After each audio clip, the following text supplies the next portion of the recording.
আল্লাহ কোরআনে বলছে সবচেয়ে বড় ভীতিকর জায়গা হাসরের মাঠ। হাসরের মাঠ, হাসরের মাঠ। ১৬ লক্ষ আম্বিয়া দিন রাত কেঁদেছেন হাসরের মাঠের ভয়ে।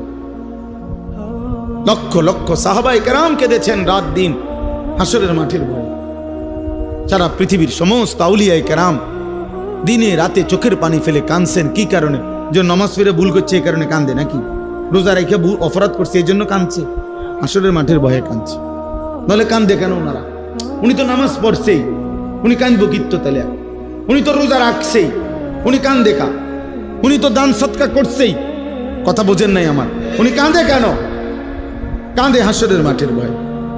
হাসরের মাঠের ভয়ে যাহা যদি আল্লাহ প্রত্যাখ্যান করে, যদি আল্লাহ গ্রহণ না করে, যদি আল্লাহর কাছে কবুল না হয় তো কি হবে? যদি নবীর দরবার থেকে ফেরেশতা বলে তাড়িয়ে দেয়, আর নবীজি যদি বলে সহকান সহকান, দূর হ উম্মত, কি হবে আমার? কে দিবে আমাকে আশ্রয়?